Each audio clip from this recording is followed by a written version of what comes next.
Stories from around the corner. And around the country. You're listening to All the Best. Proudly supported by the Art Gallery of New South Wales. You're listening to All the Best from FBI Radio 94.5. I'm Kwame Slusher. This week, we are talking about long-distance relationships. But before we get into this week's episode, I'd like to acknowledge that I'm recording from stolen and Gadigal land and pay my respect to Gadigal elders past and present. And also recognize that the area where FBI Radio is situated, Redford, has long been a place of storytelling, strength, resistance, and resilience for First Nations communities. I don't know about you, but I am a sucker for a good love story. This week's episode is one of those love stories that spans years and countries. You'll meet Anna in the heart of Panama City, struggling with asthma, but falling in love with ballet.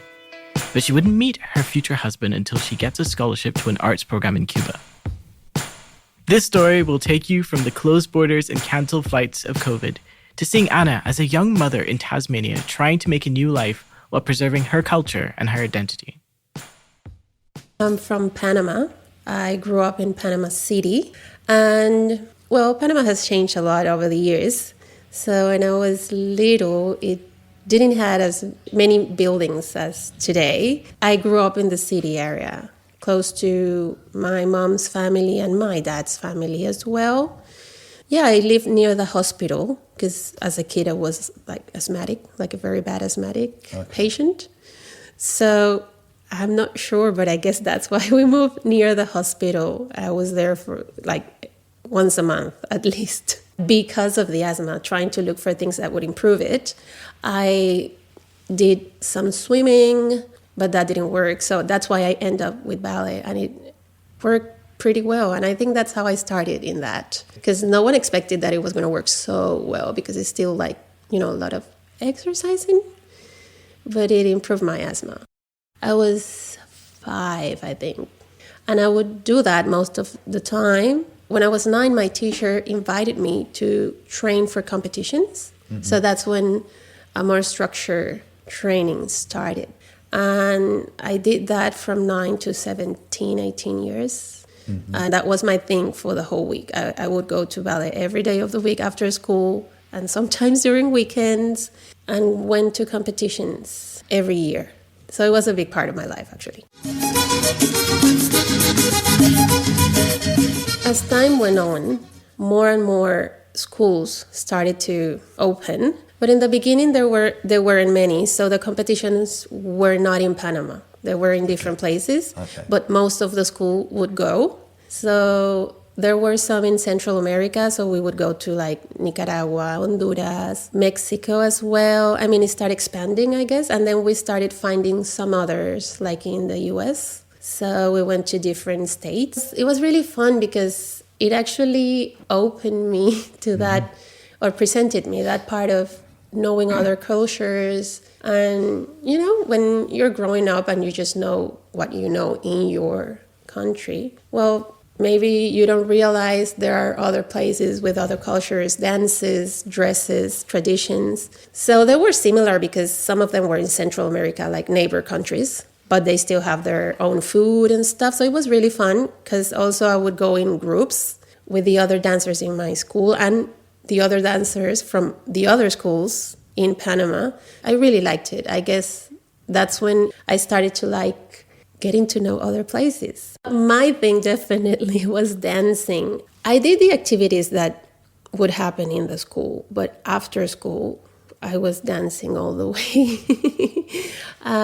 My dancing school was my second home. That's how I looked at it now. And well, in my school, they did have different activities that involved dancing anyway. Or I was in a school that was bilingual. And I do remember they did big activities to improve the English part. Of course, I saw that being a professional is not easy. And even doing it every day, it would have actually taken more hours to be prepared when I was 17. So I wasn't really prepared to go into a company, but I wanted to do that. But the arts is not usually seen as something that you can live off. So I was a little bit like, I should. Everyone would encourage me to do something else. So I did stop at some point.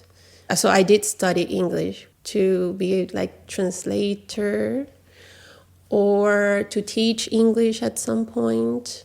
So I did the career, and I also did a career in, I don't know if I'm pronouncing it right, maritime, like maritime administration or something like that. I don't know how to say it. Like I can't translate the name of the career, but yeah, something related, because Panama has the canal, so we have a lot of ports and stuff.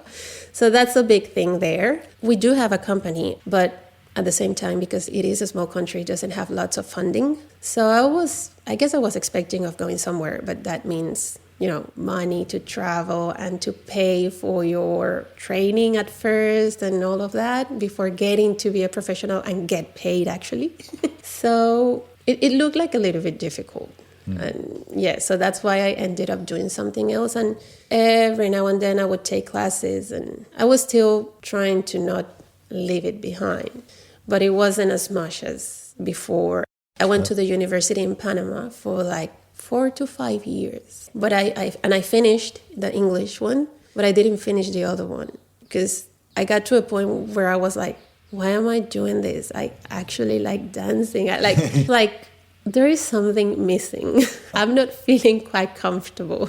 I was still struggling a little bit to finish that one. And I started feeling like actually close to the end. Everyone is like, why did you leave that? You were so close to finishing it. But I started looking for scholarships for dancing because after 5 years, I was still thinking about it. So I went to the Cuban embassy because I knew they had great ballet. And I was surprised. At the beginning, the lady that talked to me, she was like, I'm not sure, but she stayed with all my contact information. And a couple of days after that, she called and she was like, you know what, we do have a scholarship. Would you still be interested or not? Because obviously no one was looking for that. So I didn't have to compete for the scholarship opportunity in Panama. Mm-hmm. I did have to do a test in Cuba.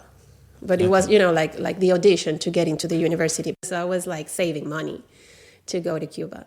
And I was, studying to teach. Mm-hmm. And that was 5 years. And I got to meet people from other countries and obviously Cubans.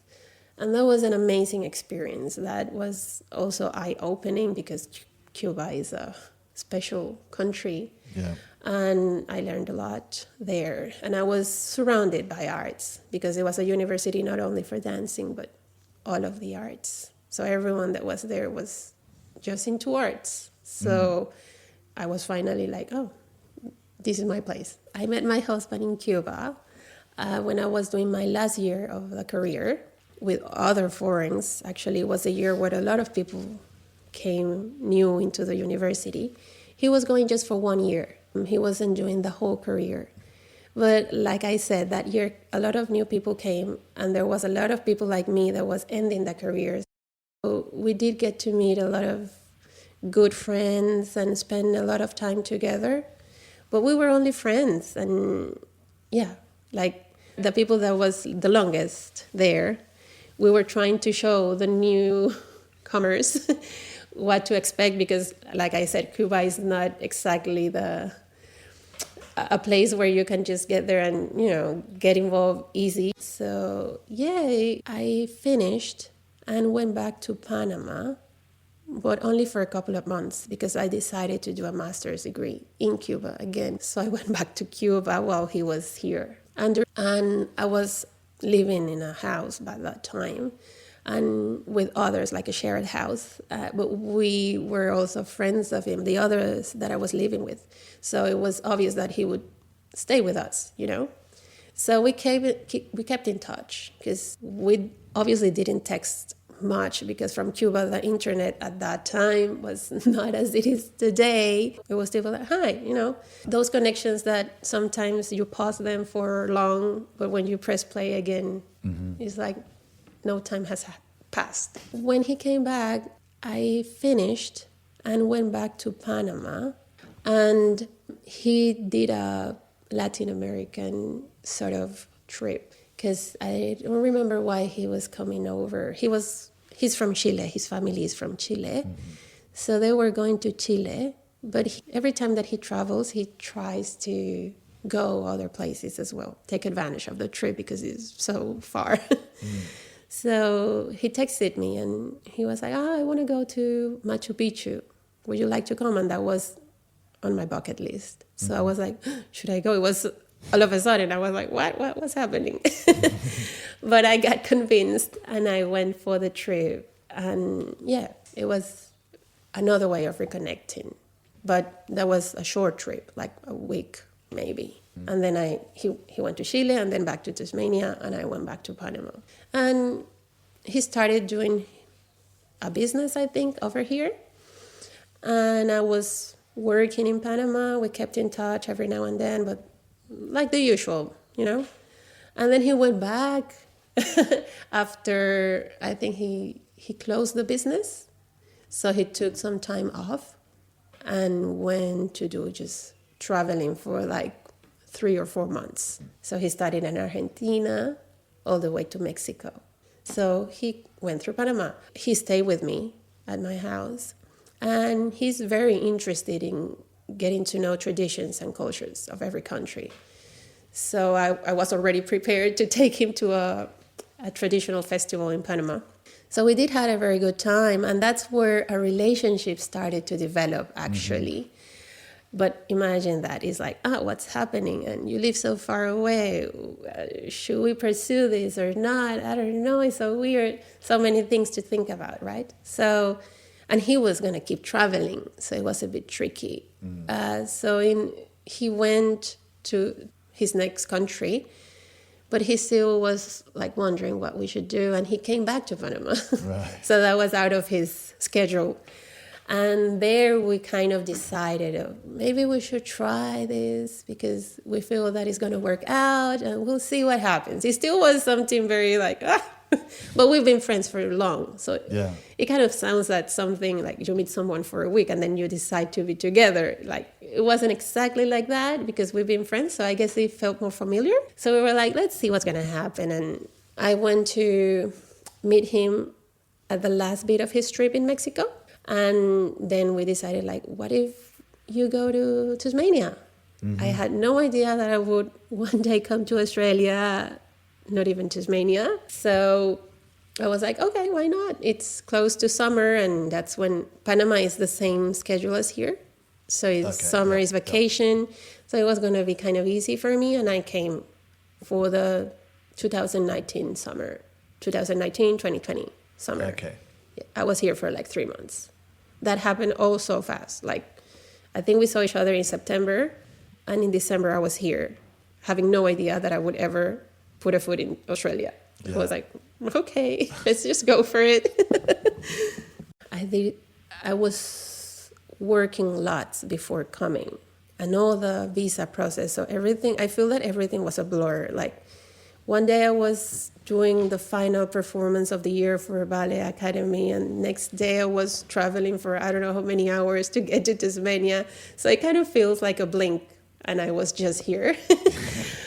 But it was so calm. I was surprised by that. Like, you know, it's a small city, and everything is so green and so calm, and not too many buildings, like tall buildings. So my first impression was like, it's beautiful. Of course, it was summer. And summer for me is familiar. So that first time was like, I really like it. And he's very friendly. So he knows a lot of people. So when I arrived here, I knew a lot of people immediately. And a lot of people that speak Spanish. So I was like, well, this feels familiar because he lived in a share house they're a very nice community. I mean, that was 3 months to see like if I liked it here and to see how we got along together for more than 2 weeks. And in a different kind of relationship, right? So we decided that he would come to Panama for a long period and see what would be the next step. Like, we were just taking it one step at a time, literally. But COVID. So everything changed for everyone, I imagine. So he got stuck here, and I got stuck in Panama. Yeah. And, things started to be like, every country started to close borders. No one would go out. So it was like, what's going to happen next? It was a time where you had no idea what was going to happen in the future, if it was going to be so long or not. And I still had the visa. It wasn't expired. I would have been able to come back in. I did have to ask for an exemption to get in, and I got it. But the problem was the airlines. There were no flights, or there were flights, but very little, and because only a few people could come back in, so it wasn't easy at all. Like I scheduled a lot of flights, and all of them got canceled to the point that my visa expired. And I guess I was trying to come here because here it was different. Yeah. Panama was one of those places where everything was chaos. Like, we could only go out for like 2 hours, and they designated the hours, but yes. He ended up going to Panama. He stayed like 9 months. It was complicated as well because borders still kind of close, opening, And it was funny because when he got to Panama, and when he was going to my migration, but he was going through that, and the person that was seeing his passport was like, "You're from Australia. What are you doing here during COVID?" Only people were going back to their countries, in Panama, what's happening? And he was like, "No, it's because I'm going to see my girlfriend." And the lady was joking, I hope you at least bring a ring for her, doing all this trip in the middle of chaos. And he was like, "Actually, I do. I didn't know at the time." And he was like, "Actually, I do bring a ring for her." And everyone was like, "Oh my God." And she was telling all the others, like, "Hey, people, this man is coming to marry his girlfriend." No one was traveling because of fun, I guess. So it was very dramatic, his travel, with the restrictions in the airplane and everything. And it was a long trip. He had to go to Turkey, through Qatar, Turkey, because it was not an easy flight. Yeah, he went through Qatar, Turkey, France, then Panama, something like that. It was crazy.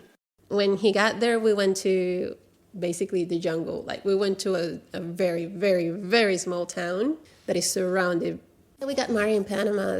After a couple of months, he didn't do the proposal straight away. I said yes, obviously, and and then we got married there because we were planning to come back because things were still tricky. Panama was not in a good place. So it definitely was better to try to start life here. We married over there with all the restrictions that were happening because it was easier, but there were still a lot of rules. Because obviously with the situation, you had no idea if your family can travel.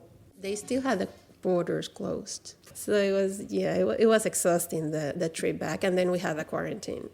And that was a different first impression again. And also my niece was born. So we were coming and there was, still that feeling of celebrating a new life. So we got here in a nice mood. So it was, at the beginning, it was a relief, like I said. I felt like, wow, I can go out. But as time went on, obviously I started to feel like missing my family.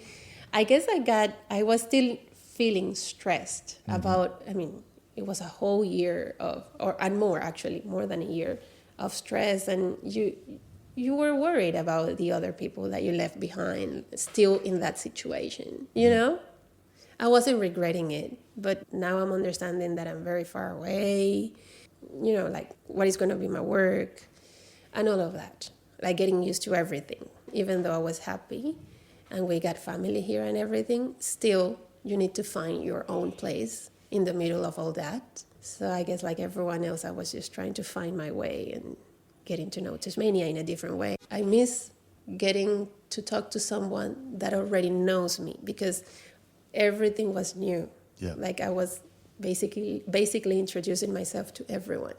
So I was missing that. I felt a little bit isolated, I guess. I was okay, and I understand that. And I do like to spend time on my own. But is new still, and everything is so quiet that I guess all of that, it also contributes to make you feel isolated. Like all the quiet, all the silence. You don't see much people. Like you do, but what I mean is like in Panama, there's people everywhere. Like you see people walking everywhere. Yeah. And here it was like, some places you're like, oh, where's the people? Everyone's working. I don't know. Like, and you can turn to someone and just start talking. Like in Cuba, you get a coffee and you already have a conversation with the person that is selling you the coffee. After like half a year, I got pregnant. So I was still in the process of adapting. So I was a little bit like, sometimes feeling uncomfortable and the cold and getting out and you're growing. And I wasn't working yet because I was still looking for a job. But at the beginning of the pregnancy, I got a little bit scared because I had a little bit of a bleeding or something that I didn't know about before. Like, there are things that are normal, but when you're going through them for the first time for you, it can be scary. So obviously I was scared that it was a miscarriage or something like that. Being pregnant and then understanding all the medical situation. I don't know how to say it, like, going to the hospital, everything works different as well. And if you have your family with you, they kind of guide you and everything. But here, all of it was different. So I was also learning like, oh, you go to this kind of doctor, or the things are like this and like that. I want to understand every bit of it. But again, still not feeling that I have experience in Tasmania, that I understand certain things. It was all was still new for me. Yeah. And then new being a mother. So too many new things at once. But my mom came and she stayed for like 4 months. Okay. So that was big help. I was very lucky that she was able to come, and my sister as well. So since they were here, it was also useful to like go out and share the places with them and have all the family together, because it was the first time that my mom was meeting Elias's parents in person. So, there were a lot of things happening, good things happening. So that helped. And when she left, of course, I was like, oh no, please don't leave. And my sister as well was like, how can you stay longer? But yeah, I guess it's like everyone, like you start to grow in your role of motherhood and getting stronger and stronger. And you start to develop all these skills. Also, when I first got here, Elias knows a lot of people. So he also have friends that have kids that are older than mine, but they're still little. So I had also these other mothers that I know. And it's great. They actually started a playgroup for Spanish speakers. I mean, everyone is welcome, but that was the main thing, because they want to, pass on the language, and the kids would be interested of maintaining it, because sometimes they know Spanish at home, but then they start school and, they forget and all of that. Yeah. But they were thinking like, if they hang out with each other, maybe, they would want to speak more. So I would go to the meetings, even if my baby was little and I was just holding him. But that was good for me, to hear other people speaking Spanish, to see how the other kids would grow and speak to the other mothers. I wouldn't have my family close by, but I still have all these people with experience to share. Yeah, now after 2 years, it's been 2 years, I volunteered to help with the organization of the playgroup. My thing was dancing and ballet and all of that. But after all the dancing, I ended up teaching. And I'm also volunteering at the library, because they're starting to have these bilingual sessions for story time. So, yeah, slowly things are coming up, I guess. And eventually, hopefully, would lead to work. And, yeah, I see myself in the future being close to any project that is leading to maintain the culture and the language for the kids, not only for our kids, but to open it to Australians, Tasmanians as well. So, yeah, it's really exciting. I'm new here, and you would like to embrace the new things in your life, and your kids are going to grow here, but you also miss your heritage, and it's only natural to pass it on. And we just had a playgroup this Sunday, and I was impressed of how many families came in, and they were so happy because we did some music and dancing. You know, I think that I might find a space there of also collaborating on sharing all this heritage with the families, and I like that thing. I mean, it's related to the arts, it's related to the kids, it's related to the community, to the language. So it seems like something that I would definitely like to do. You're listening to All the Best at FBI Radio 94.5. I'm Kwame Slusher. That story was originally published on 177 Nations of Tasmania, produced by Mark Thompson. To hear the full episode, head to www.markthompsonmedia.com or search 177 Nations wherever you get your podcasts. Additional editing was done by Jespher Wen. And if you're hungry for more storytelling, I can't promise there'll be more love stories, but keep listening to All the Best for unique stories from independent audiomakers from so-called Sydney and around the country. Definitely catch our live radio broadcast on Sundays at 9:30 a.m. on FBI Radio 94.5. We also release a brand new episode every Tuesday at 4 p.m. on allthebestradio.com, Spotify, and Apple Podcasts. So follow us now so you never miss an episode.